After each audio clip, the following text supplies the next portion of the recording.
Test 3. You will hear a number of different recordings, and you will have to answer questions on what you hear. There will be time for you to read the instructions and questions, and you will have a chance to check your work. All the recordings will be played once only. The test is in 4 sections. Write all your answers in the listening question booklet. At the end of the real test, you will be given 10 minutes to transfer your answers to an answer sheet. Now turn to Section 1. Test 3. Section 1. You will hear a telephone conversation between a language student and an advisor. First, you have some time to look at questions 1 to 6.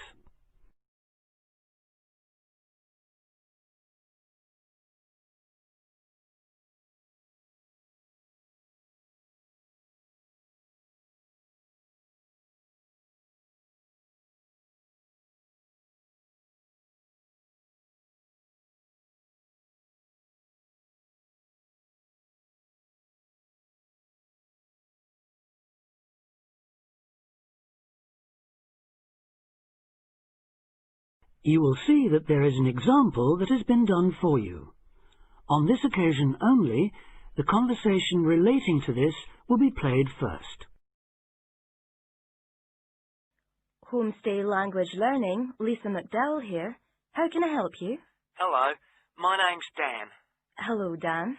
And I'm going to be living with a family in Edinburgh for 3 months, so I'd like some advice on what to bring with me. I'm flying in via Singapore on the 15th. Right. Well, perhaps most important of all are your documents, vaccination certificate, sponsor's letter, and the certifying letter from us for immigration. The documents are essential, so A has been written in for you. Now we shall begin. You should answer the questions as you listen, because you will not hear the recording a second time. Listen carefully and answer questions 1 to 6. Homestay Language Learning, Lisa McDowell here. How can I help you? Hello, my name's Dan. Hello, Dan. And I'm going to be living with a family in Edinburgh for 3 months, so I'd like some advice on what to bring with me. I'm flying in via Singapore on the 15th. Right. Well, perhaps most important of all are your documents, vaccination certificate, sponsor's letter, and the certifying letter from us for immigration. Yes, I've got all those in order, I think. What I'm really wondering about are money and clothes and things for my room, the personal effects, in other words. Okay, let's start with cash. You'll already have money in your bank account here, of course, but make sure when you get here you have some cash on you. Pounds, that is, not euros or dollars. How much do you suggest? I'd say 50 as an absolute minimum. Okay. Now, the next thing is which clothes to bring. What do you think? Well, as I'm sure you know, it can get pretty cold here, so you will need some warm clothing. There are shops near here that sell winter clothes quite cheaply, so you really don't need to bring much. Do make sure, though, that you have at least one thick sweater and a jacket with you when you arrive here. The temperature is likely to be a lot lower than in Singapore. Oh, thanks for the warning. Now, something else I'm not sure about is whether to bring my computer. It's a laptop, so it won't take up much room. 2 problems. Firstly, it might not be compatible with the electricity supply in this country. And secondly, there's a risk of it getting broken in transit. Someone travelling here had hers smashed only last month. But surely I can carry it as hand luggage. Usually, yes. But because of all the tight security right now, you may have to check it in. So my advice is to leave yours at home. Okay, I think I will. Is there anything else you'd advise against bringing? Well, you won't need household or cooking things. They'll all be provided. And importing food, of course, isn't allowed by customs. though I imagine you already knew that. Well, yes. But there are one or two things I'd suggest you find room for in your suitcase. Yes? Perhaps a few of your favourite cassettes or compact discs.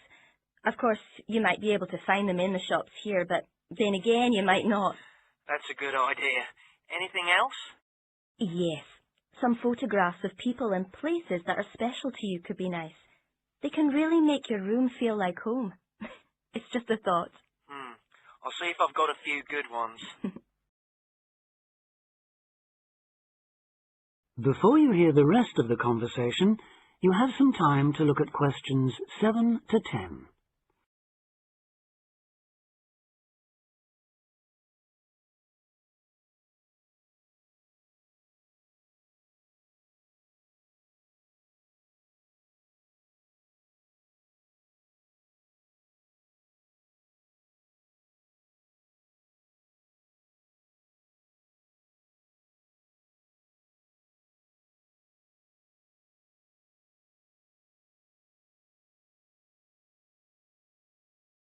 Now listen and answer questions 7 to 10. Just a few points about packing. Make sure all your cases are clearly labelled, in English, with your host family's name and address.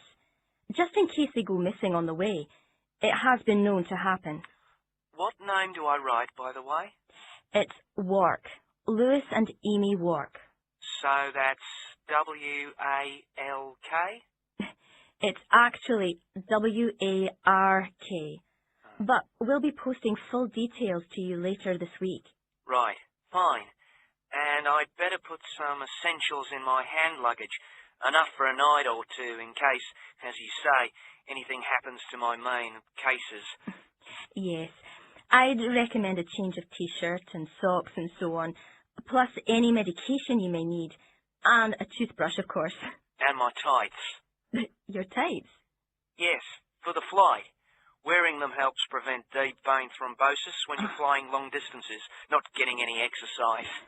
Oh yes, I've heard about that. Now, talking about exercise, there's one last thing. When you've packed your baggage, check you can carry it, all of it, at least 500 metres without any help. You may have to do that. Okay. Well, thanks for all your help.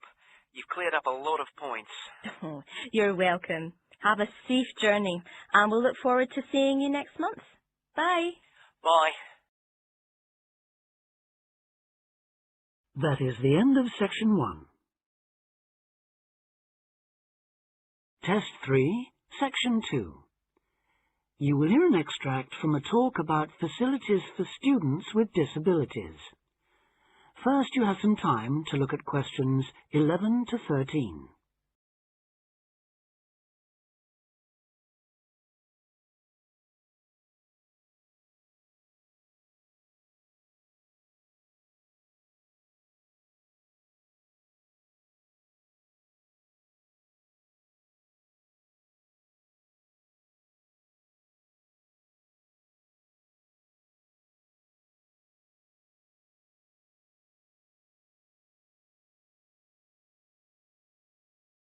Now listen carefully and answer questions 11 to 13.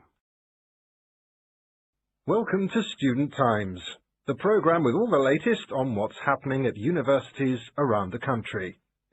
Today we'll be discussing disabled applicants and the kind of support they can expect to find, or not find, at the university of their choice.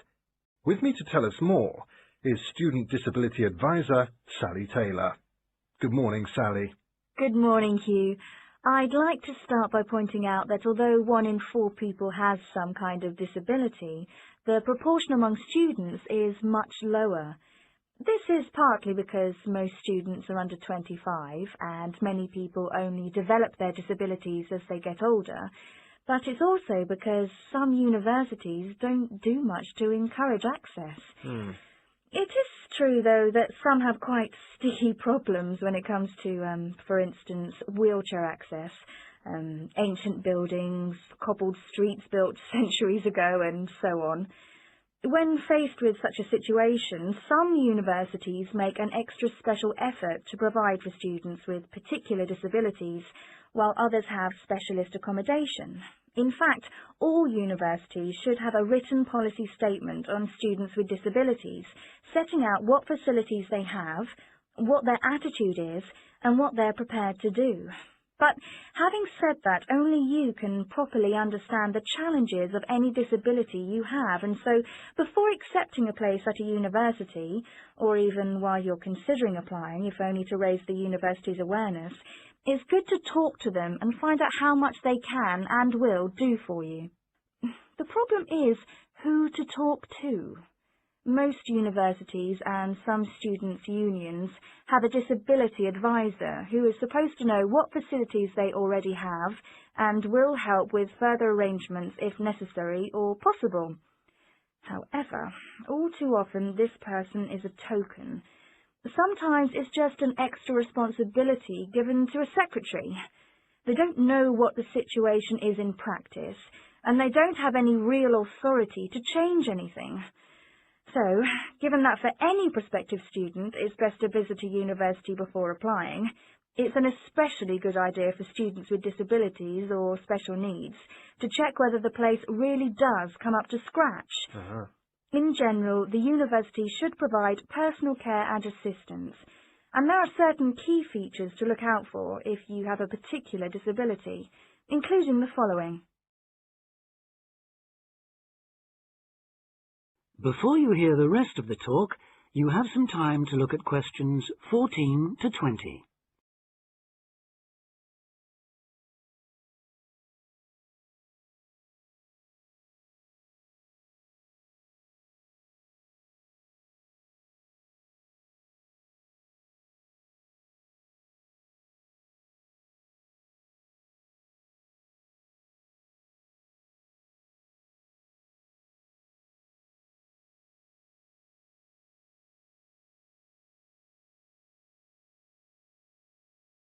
Now listen and answer questions 14 to 20.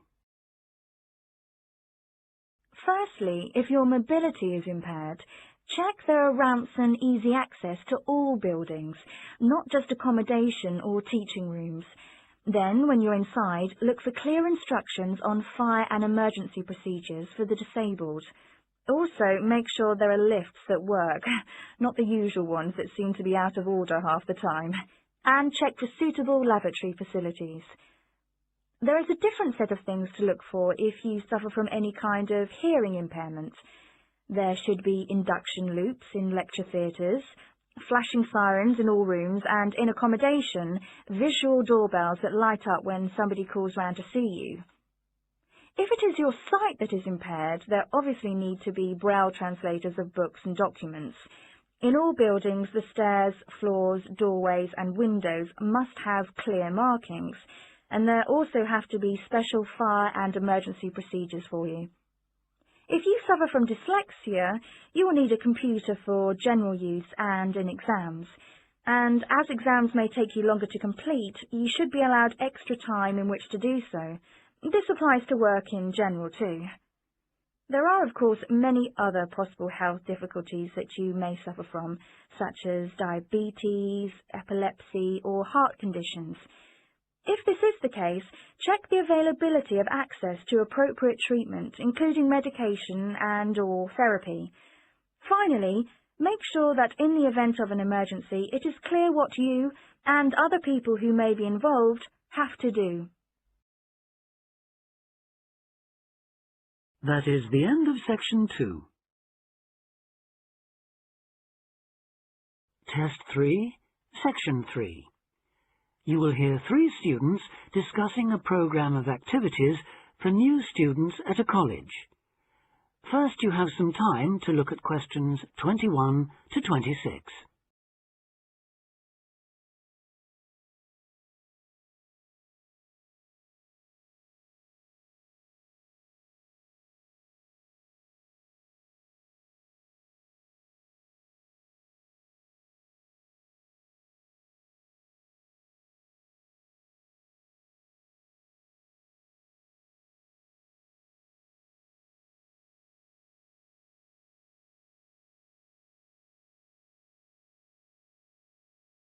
Now listen carefully and answer questions 21 to 26.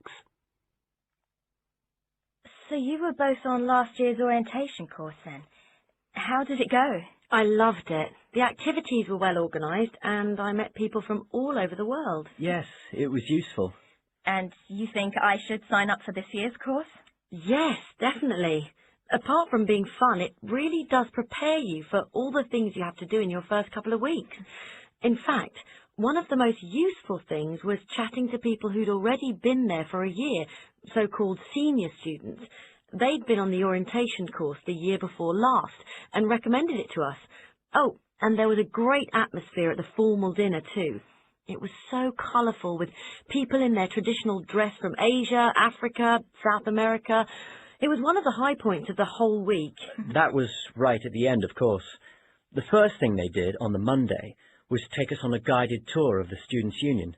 And after that, they took us round the city centre, showing us things like the bus station, the main shop. And the best pubs. Right, so it was very worthwhile. Yes, though maybe they could have taken us to a better nightclub. The music at the place we went to was lousy. That's a matter of taste, surely. Well, anyway, the next day they showed us around everything on the campus. And believe me, it was everything. We must have walked miles. I could have done with less information on every building in sight, given that I'll probably never need to go into half of them, and a bit more on places everyone's likely to use at some time or other, like the sports block, the health centre, the bicycle and car parks. Which reminds me, there was an afternoon session on how to drive in this country, which seemed to me a bit weird, you know, for a university course. I suppose it's because there have been accidents involving students who aren't used to people driving on the left. I was there, actually. How was it? Well, I must say I was a bit disappointed. There were some useful driving tips, but it might have been more helpful if it had included stuff for pedestrians. How to avoid getting run over, for example. You didn't go to the session on safety then? No. Well, apparently that dealt with road safety for pedestrians, along with lots of other aspects, of course. I wasn't there myself, but that might be something worth going to, Julia. Before you hear the rest of the discussion, you have some time to look at questions 27 to 30.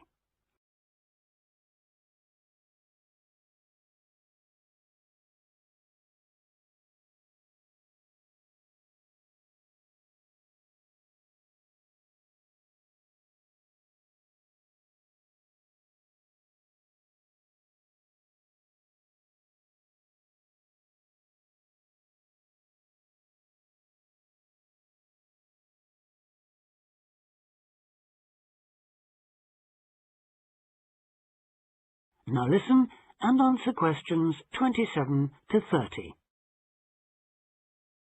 I like the sound of the whole thing. Tell me, what's the accommodation like? Do you have a room to yourself, or do you have to share? What do you have to take with you? For the orientation course, you'll have an individual room in one of the halls of residence. That'll be a different hall from the one you're booked into for the year, but they're both on the campus, so you won't have far to go. And you won't have to take much with you. The room will have chairs, table, wardrobe, bed, mattress, blankets, sheets and so on. Take a warm coat or jacket, though. It may well rain, and it's unlikely to reach even 20 degrees in late September. But it shouldn't drop below about 10, at least during the day, which is something, I suppose. Right. Now, I know they can't do much about the weather, but did you have the feeling that they were looking after you on the course? Yes, we did. There were some little touches that showed they'd thought about what it was like to be starting a course of study abroad. Such as? Well, it's just a small example, but they gave us free email access to contact people at home. 30 minutes, if I remember correctly. Actually, I think it was 20. Yes, you're right. I was on for over half an hour and paid for an extra 10 or 15 minutes. Not that it was much. Emails don't take long to write anyway. No, they don't. So, just one more thing. The timetable. When does the course actually start and finish? Well, a lot of people get there on the Sunday, though you'd have to find a room for an extra night, as the course accommodation is only booked from the Monday, when things get going. Then they'll keep you busy all week until the dinner on the Friday. And that's it, is it? Yes, there's nothing after that. Though most people stay over till Saturday, partly to recover from the party, but also because they can then move straight into their permanent rooms. I think I'll do that. Well, thanks a lot for all your advice. I'm sure I'll enjoy the course. I wish I could go on this year's too. That is the end of section 3. Test 3. Section 4. You will hear part of a lecture about fireworks. First, you have some time to read questions 31 to 40.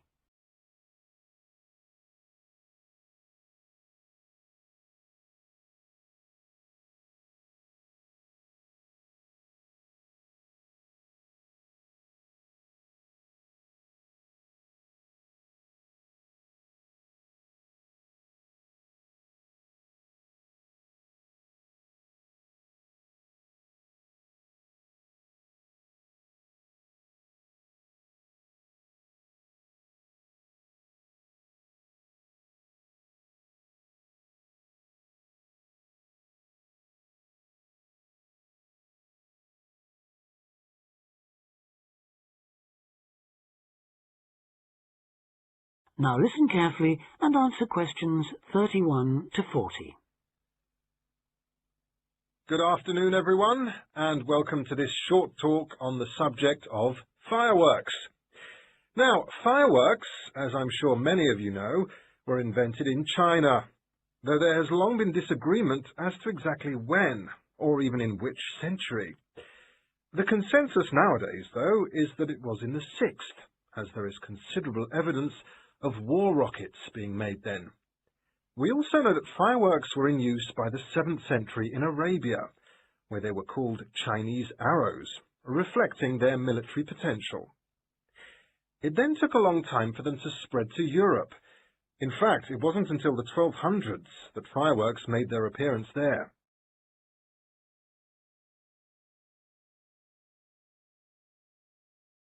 The basic ingredients of fireworks have changed little to this day.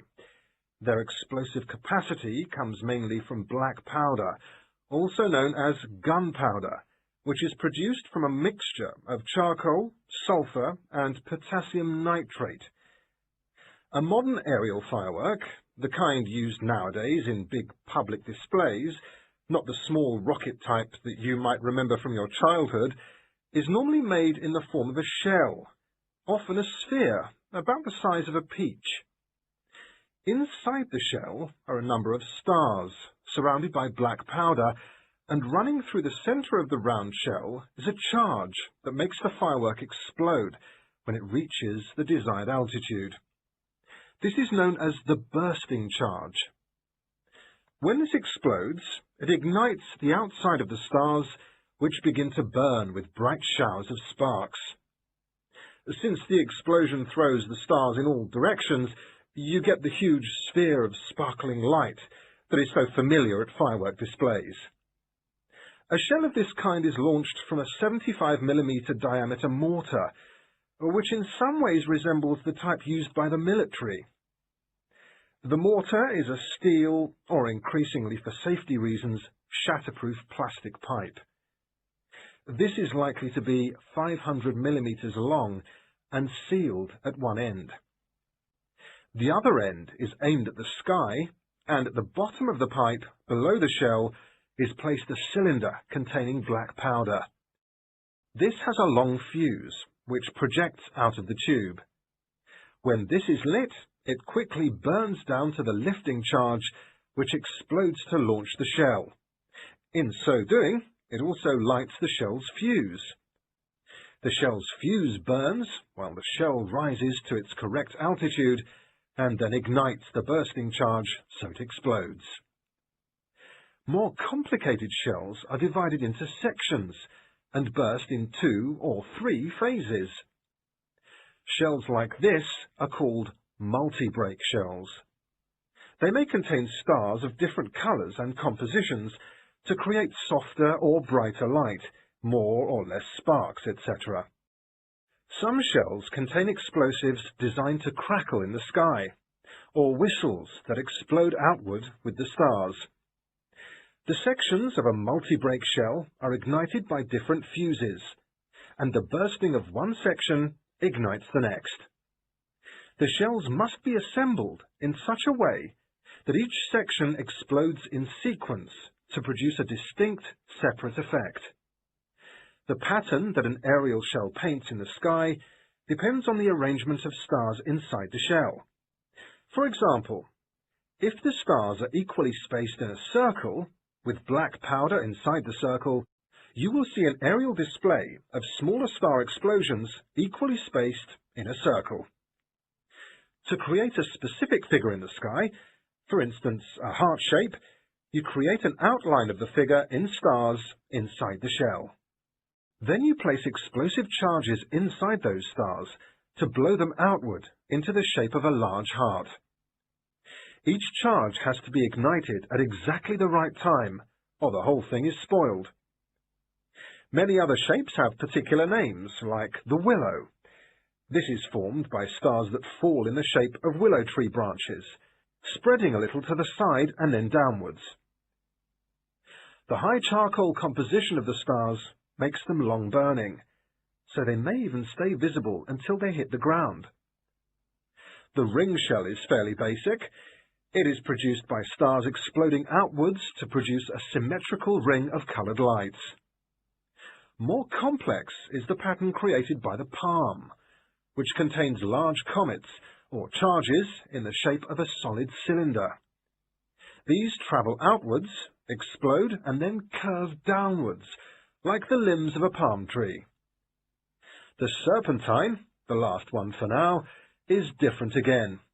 When this one bursts, it sends small tubes of incendiaries scattering outwards in random paths, which may culminate in exploding stars. It can be quite spectacular. That is the end of Test 3.